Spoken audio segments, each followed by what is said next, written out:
नमस्कार दोस्तों, ऋषि प्रभा चैनल पर एक बार फिर से आप सभी दर्शकों का स्वागत है। इस चैनल पर हम जिज्ञासु दर्शकों को सनातन धर्म से जुड़ी पौराणिक और आध्यात्मिक किस्सों की जानकारी देते हैं। मैं ऋषिराज जोशी एक बार फिर से आप सबके सामने उपस्थित हूँ प्राचीन सनातन धर्म का एक और रोचक किस्सा लेकर। आज हम जानेंगे कि राम जन्मभूमि अयोध्या की क्या महिमा है। एक बार शेषावतार लक्ष्मण जी की तीर्थ यात्रा पर जाने की तीव्र इच्छा हुई। चूंकि लक्ष्मण जी भगवान राम की अनुमति के बिना तीर्थ यात्रा पर जाना नहीं चाहते थे, अतः वे रघुकुल भूषण श्री रामचंद्र जी से आज्ञा प्राप्त करने के लिए उनके पास गए। सौमित्र का मंतव्य जानकर श्री राम मुस्कुराए और बोले, हे प्रिय लक्ष्मण, यदि तुम्हारी तीर्थ यात्रा जाने की हार्दिक इच्छा है तो तुम अवश्य जाओ। यद्यपि श्री राम की स्वीकृति प्राप्त हो चुकी थी, लेकिन लक्ष्मण श्री राम की रहस्यमय मुस्कान का मर्म नहीं समझ पाए और उन्होंने अपने ज्येष्ठ भ्राता से उनकी रहस्यमय मुस्कान का कारण पूछा। तो राम जी बोले, हे प्रिय अनुज, समय आने पर तुम स्वयं इस मुस्कान का रहस्य जान जाओगे। श्री राम की आज्ञा प्राप्त कर लक्ष्मण जी ने तीर्थ यात्रा की तैयारी आरंभ की। उनकी तीर्थ यात्रा की तैयारी करने में राजपरिवार के सभी स्त्री पुरुष जुट गए, परंतु संपूर्ण तैयारी होने तक अर्धरात्रि का समय हो चुका था।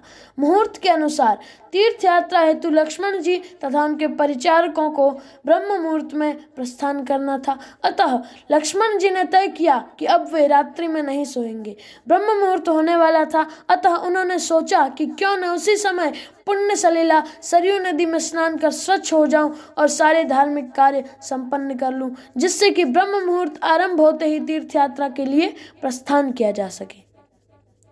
इस प्रकार रामानुज लक्ष्मण सरयू के घाट पर स्नान हेतु गए तो उन्होंने देखा कि वहां पर तो पहले से ही अनेक तेजस्वी और दिव्य पुरुष स्नान कर रहे थे और उस घाट में स्नान करने के लिए जगह ही नहीं थी। इस पर वे अन्य घाटों पर गए तो वहां भी उन्होंने कई अन्य तेजस्वी पुरुषों को नहाते देखा। अतः अंत में वे महिलाओं के घाट पर गए तो उन्होंने देखा कि वहां भी अनेक दिव्य स्त्रियां नहा रही थी।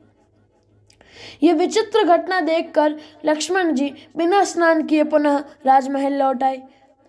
कुछ देर बाद ब्रह्म मुहूर्त में श्री राम लक्ष्मण के कक्ष में गए तो उन्होंने देखा कि लक्ष्मण तो अभी स्नान आदि करके स्वच्छ ही नहीं हुए हैं। अवधपति के पूछने पर लक्ष्मण जी ने सरयू नदी पर घटी सारी घटनाओं का वर्णन किया। घटना सुनकर श्री राम ने कहा कि तुम ऐसा करो कि एक दिन रुको और देखो कि क्या कल वे तेजस्वी पुरुष फिर आते हैं। अगर आते हैं तो उनसे पूछना कि आप सब कौन हैं और यहाँ क्यों आए हैं। लक्ष्मण जी ने ऐसा ही किया और श्री राम की आज्ञा पाकर एक रात और रुक गए और अगले दिन तीर्थ यात्रा पर जाने का निश्चय किया। अगले दिवस जब लक्ष्मण जी सरयू के घाट पर गए तो वहां फिर से पूर्ववत स्थिति देखी। प्रत्येक घाट पर चहल पहल थी तथा अनेक दैवीय पुरुष स्त्रियां सरयू तट पर स्नान कर स्वयं को धन्य अनुभूत कर रहे थे।